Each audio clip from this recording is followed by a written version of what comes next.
Hi there, I'm Armin and you're watching Monomoto. And this behind me is a 2022 S1000RR from BMW. Welcome to my track build series where we're gonna turn the stock bike into a full-on track bike. We're gonna do bodywork, suspension, brakes, all the things you need to be comfortable on a bike and strip it of all the pesky regulation things you need on the road. So no more lights, no more indicators, mirrors. This is episode 2 of the track build series. If you have missed episode 1, it is here in the playlist and you can access it there anytime. Recap. In the first episode, we picked up the bike, we put on some stomp grips onto the tank, we had a screen protector on, you cannot see that right now. We changed the gas cap and we also put on the swing arm spools so we can lift up the bike and weigh it. The stock bike came in at a very light 193.1 kilograms. You can convert it to pounds if you like. Don't worry, every now and then I mention it as well in pounds, but in my notes I only have it in kilograms. Then we added the tank grips, the screen protector, a gas cap for easier track access, and the spools so we can put it on the racing stand. Today is day 2 of modifications, so we're gonna, for now, change the fender eliminator. You can already see it here behind me, take the big one off. This is only for the break-in phase where this bike will be living on the street. Once it's on the track, of course, the license plate will go, so this is temporary.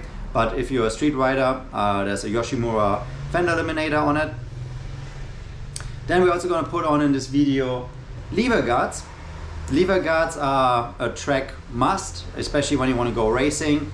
You have to have a protector on the brake side to avoid nasty accidents. I put some on both sides right now. Then for ergonomics, really important, right behind me, rear sets. We'll put on some Gilles rear sets.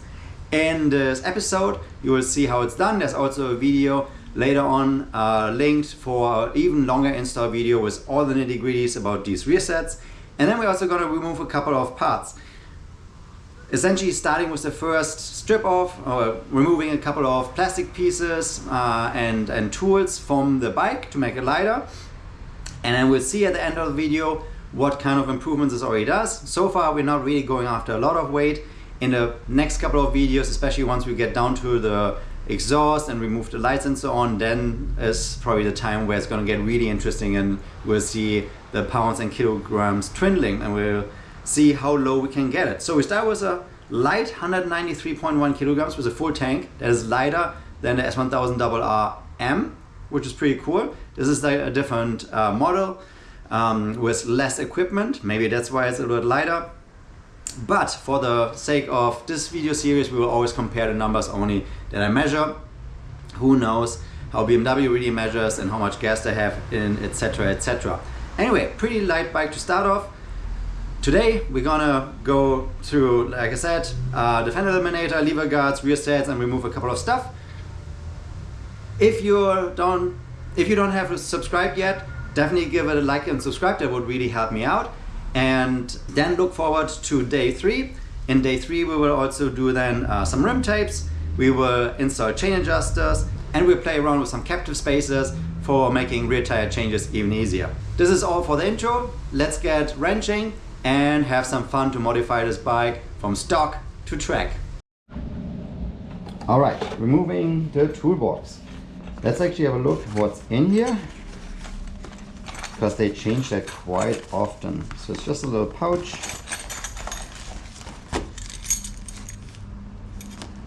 You have a nice little Torx wrench, another little wrench, and the best thing is this little dual tool. So you can, this is the size for almost all the bolts on the bike, especially fairing ones, so you will need that a lot. It's really nice to have this. And you can flip it around as this. And it comes with 2 fuses, which is interesting. The previous generation bike actually didn't have a lot of fuses, so we will see what these are for in another video. But anyway, we're taking this out. We don't need this in the bike, and we save a little bit of weight. Next thing, this is nice when you are on the streets and you might get dirty chain and too much oil or maybe water on it. But we don't need this on the racetrack. Also, it makes tire changes a lot harder because you need to get the chain out of the way, and also it looks a lot cooler when we have this off. Just in the way, all you have to do is remove this. Weirdly enough, it's a plastic bolt. No idea why they used one plastic bolt here, which is a Phillips. So I'm just leaving it in there. And then this handy tool, as I just showed you, there is a screw hidden all the way here. So you get there from this side, get a tool in, and then you remove it.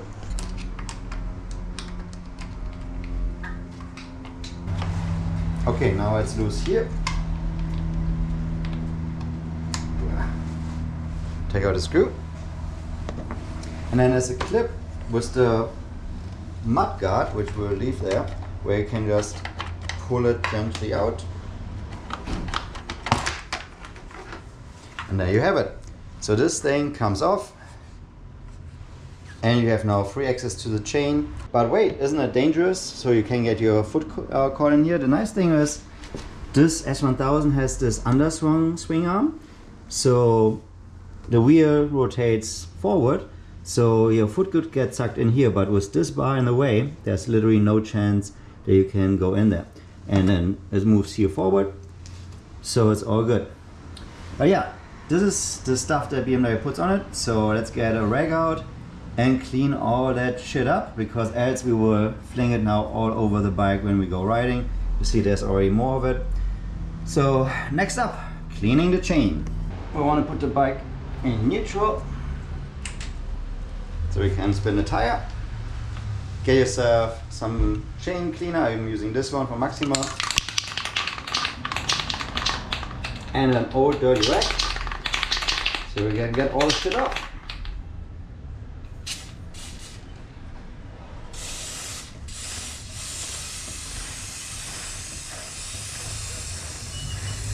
Now I'm going to use this guy. You can pick that up at Revzilla. It's just a chain brush, essentially a big toothbrush.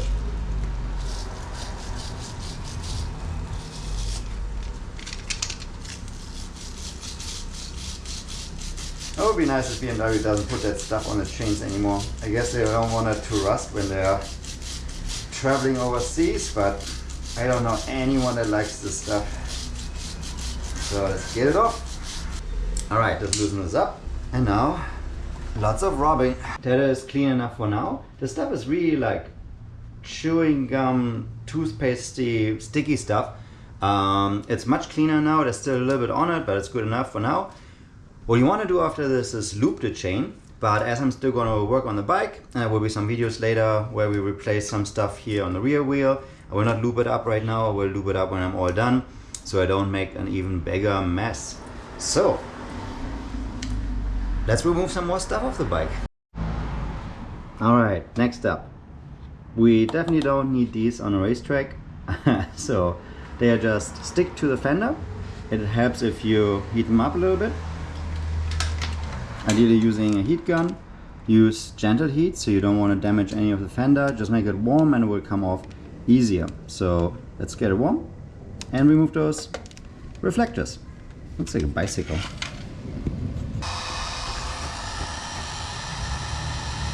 So when you look from top here, you can actually see the two glue strips. So we'll just get this gently in there.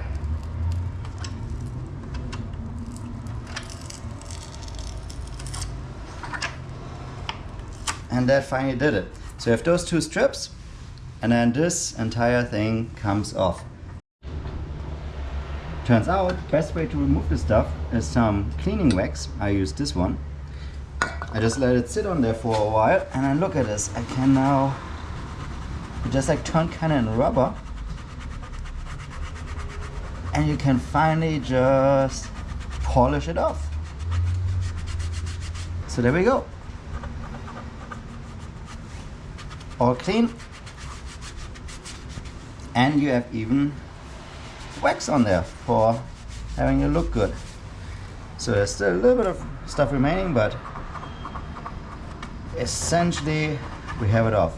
So yeah, without this, rubbing alcohol didn't work actually that good.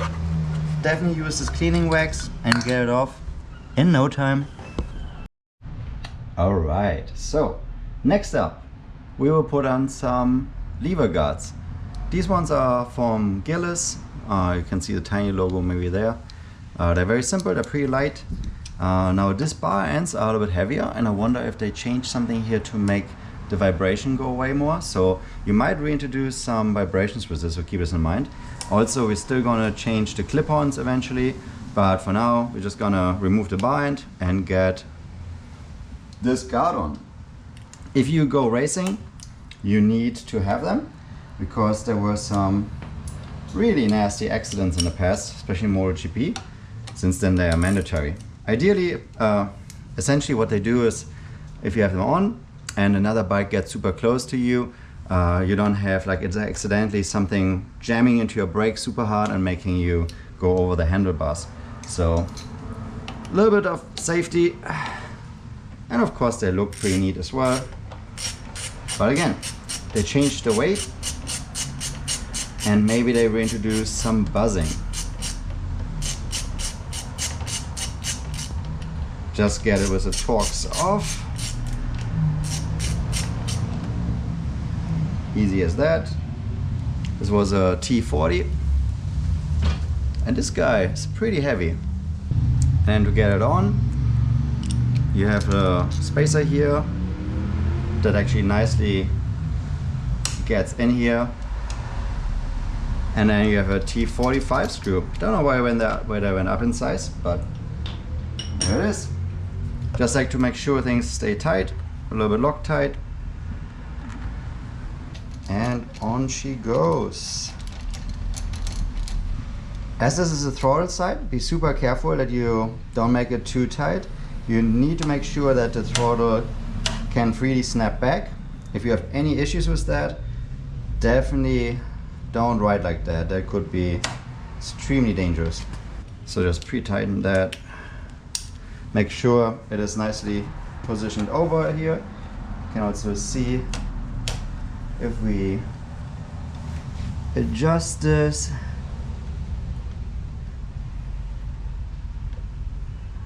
doesn't hit anywhere, so it's all good. Also keep in mind, if you adjust the position of the brakes and so on, you need to reposition this one as well. Alright, there we go, all set up. Now we're just going to do it on the other side. And that's how it looks on the clutch side. Pretty neat. We have a little bit of cleaner stuff here. So you can of course move them, adjust them. But there you have it.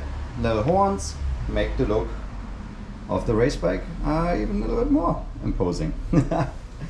Anyway, next up we're gonna remove these foot pegs. Also to install them fully, there's another video that I will link in the description right here.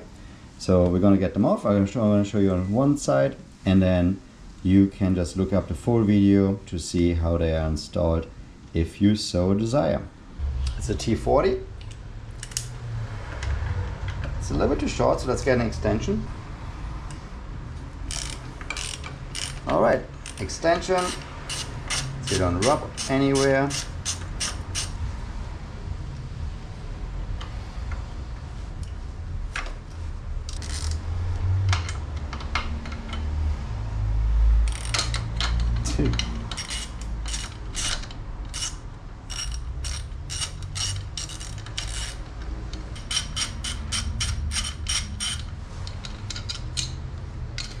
And there we have this one off. It's pretty light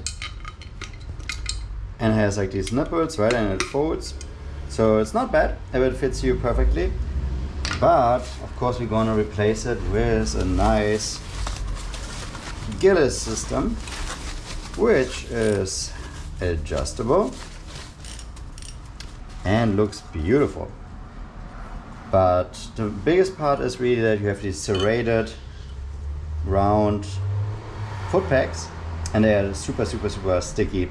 So you have great hold there. They're already put together and I adjusted to my size, so all we have to do is put them on there. You reuse the same screws,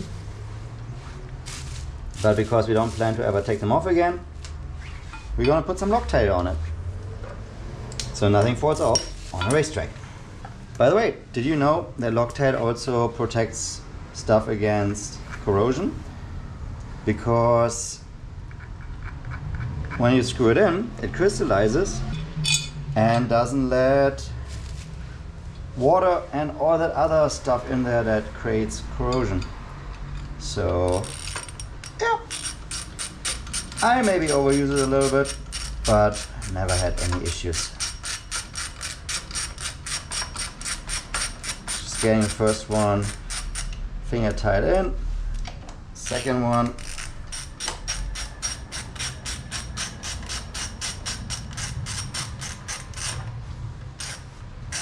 All right, and then you snug it down. Don't need a whole ton of torque for this one.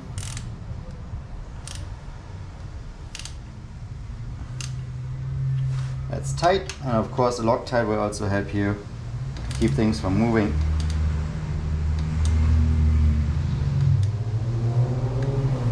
And there you go. This one installed. And this is the beautiful, what way around does it go? This way. The beautiful replacement for a shifter. You see a couple of cool things. You can move this one around, and also you can adjust the angle here, and you have two spots, so that will change how far this shifter rod is off, so that will give you a little bit quicker or slower shifting. For that, let's get this one disconnected first. Actually, let's get this one loose, like so, but still there. And this is just a rubber cap. Yoink. Is it also a 40? Nope, that is smaller. Probably like a 30. It is a 30. All right, let's put this to the side. Back to the 40. Get this guy removed. Interesting, this one actually had some Loctite from the factory. So we're definitely gonna put some Loctite in there. So take off the spacer, take this off. See, there's like a nice little ball bearing in there. And then we replace it. Put this guy in. Spacer on. Drops of Loctite. And getting her in.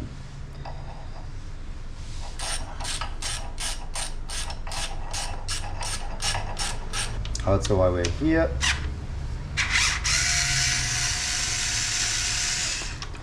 just need that screw.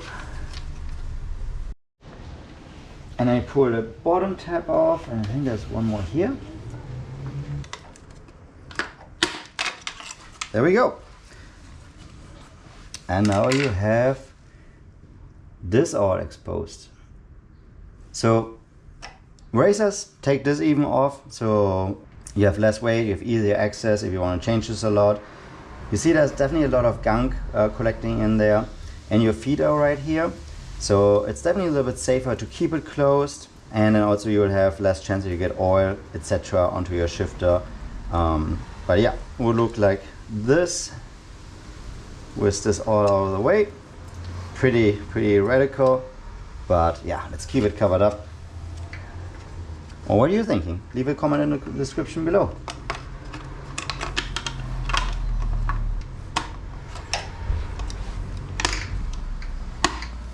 So yeah, and you just put it together. Just snag it down.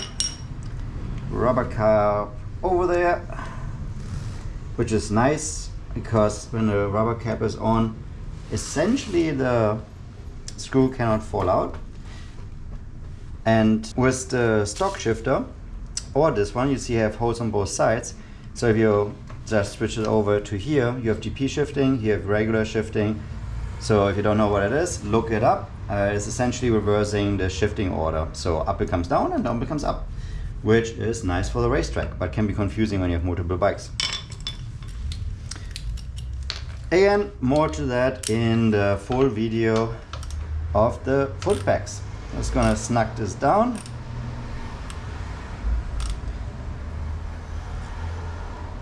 That doesn't move anymore, good. And there you have it. Can try some shifting. Works beautifully. All right, like I said, the other side is on a full video. Link is here and in the description. All right, we have the foot pegs on. Here's how the rider side looks like. Stock exhauster, we're gonna change that. So ergonomically set up, it's pretty acceptable for a start. Not a track bike yet, but we need to use it on the road first. But the one thing that is lacking is of course the big old ugly fender. So let's take the fender off. Then we're done for today. We're gonna weigh the bike. Probably not too much of a difference yet, but we're gonna do it anyway. So see in what direction we're going. But let's take the fender off, put a little Yoshimura fender eliminator on for now. Of course, on a track, we won't need it anymore, but to be road legal, we need a license plate. So let's get cracking. All right, we're gonna take this off. And then to get access, we have to remove this panel here on the side because there are a couple of cable connectors that are a little bit hidden there. I wish they would have changed this by now, but it doesn't look like it. So you have to use your trusty old screwdriver, or to speed it up, I have this guy. Just one screw down here. And then the rest are tabs. So first you pull it down. That's one. Some more here. And then towards the back there's actually a little lip, so you want to move it over there. And you pop it up, and then you have this part out. Let's put this to the side. Get you a little closer. We have these cables here, so we need to cut that cable tie so we can reroute them, because these are the cables for the license plate. So if we want to take it off, we need to get access to these guys. So we will remove those clips and get those cables out. So let's do that real quick. All right, so I just cut it. Be of course careful that you don't cut any of the cable. And then they're just like hold with little clips. So you just pull them out. Like so. And then the second one here is hold on some sort of other clip that I cannot see. So it's on this slider, and so you need to slide it out of that one. It's pretty tricky, but we won't need this part again. So we have those two cables free, so we can disconnect them and then finagle them through the hole here. And I've also seen that the third cable that runs here is now on this side, so we also need to remove this panel and then free up that cable there as well. Right, so we're gonna remove the one screw.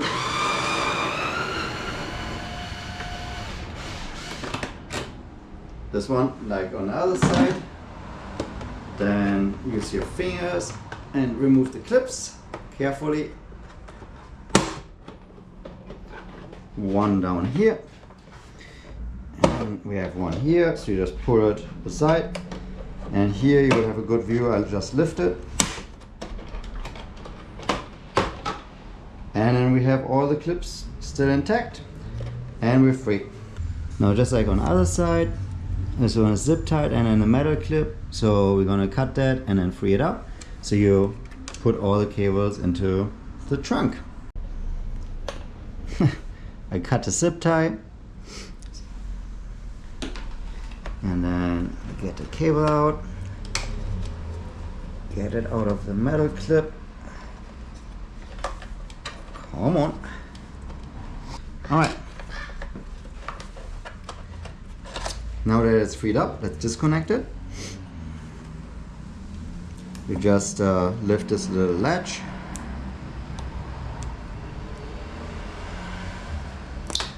And then pull. So we can get this cable through here a little bit easier. And you would see also that one side comes out with the Fender. So this one is through. Let's disconnect this, guys. Same thing, lift. And I added another zip tie there. It's really hard to see. It's down in there, down in here. So pretty annoying. It's hard to reach. And so these cables are currently stuck. So we need to cut the zip tie here that you cannot see, and then we can remove the fender after that. Okay, I had to pause that. It was hard to get out with a knife, but I did it, and I didn't cut any cables. Even though, of course, for a track bike we don't need them anymore, and eventually we will remove those, but for now we certainly want to keep that intact.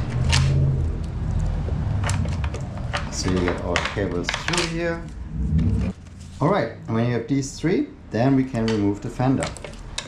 The other three connectors, they stay in here. So, to remove the fender, there are two screws under the tail.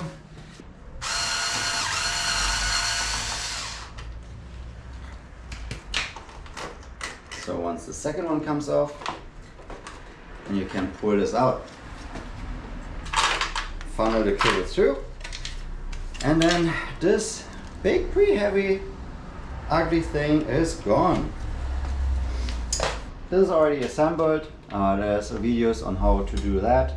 I won't go over that in this one, just to keep it a little bit shorter. Then this plate goes in there. You need like to wiggle it a little bit until it finds its home, and then you know there's only one hole left, so it covers it all up nicely, and you funnel the cables through there. Now we just match the cables. So this one goes in here.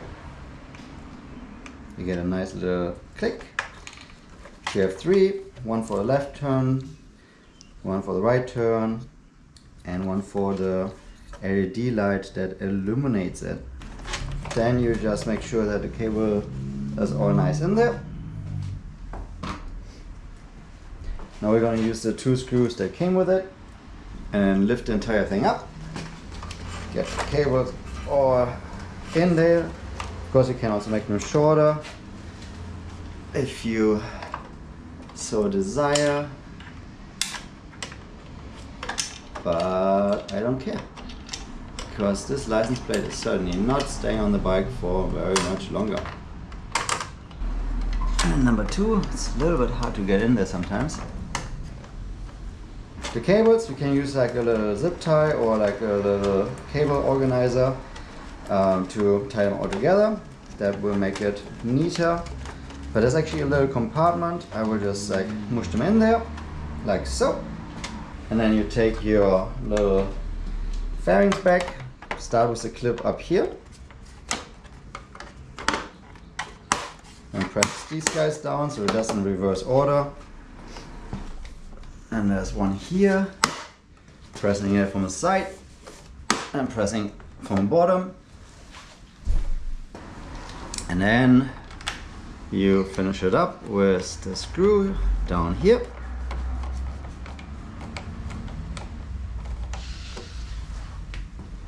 Same for the other side. I will not move the camera for this, just put the clip in on top. Get all those in, press on the side, press on the bottom, get the last screw in. Noise and toy, like a toy gun. And you just put this one on top, and we are done. Of course, turn on the bike, do a quick check. Works, indicating right, left, cancel. Perfect. If you swap the cable, just swap them back so it's all correct. But that's it. So yeah, we swapped the rear sets. We have now a Fender Eliminator on here, just for the street. Of course, it's gonna come off later. We have the lever guards already on the bike, and we took off a couple of plastic bits. So this concludes the installation for today. I'm tired, I need some food, and we'll get probably a nice burger. But while I get heavier, let's see if the bike lost a couple of pounds. Let's put it on a scale. Let's start with the rear. So 201 pounds and 11 ounces, or 91.5 kilograms. Moving to the front.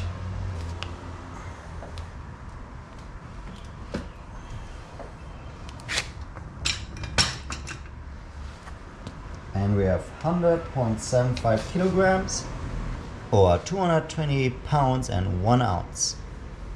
That makes a total of 192.15 kilograms.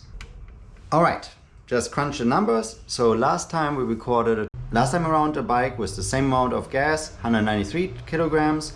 Now we are down to 192.15 kilograms. So we almost took a kilogram off, while we added a couple of stuff, where we have we have the tank guards and better quality parts on. So definitely a few things we added, a few things we removed, but net the bike is almost 1 kilogram lighter. Not a big change yet, but the bigger things will come later when we take off the fairings, the lights, especially the exhaust, that will take off a lot of weight. So let's see how light we can get the bike. But for now, a couple of pieces done, and at least a kilogram lighter, and she looks quite a bit better. Let's have a little look at her and see you next time.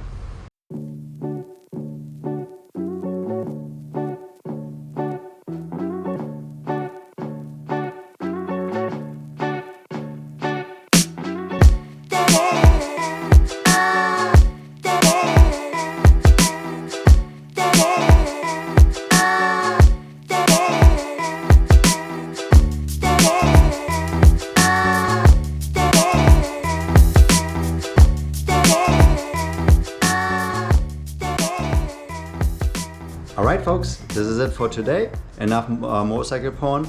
See you in the next one. Bye for now.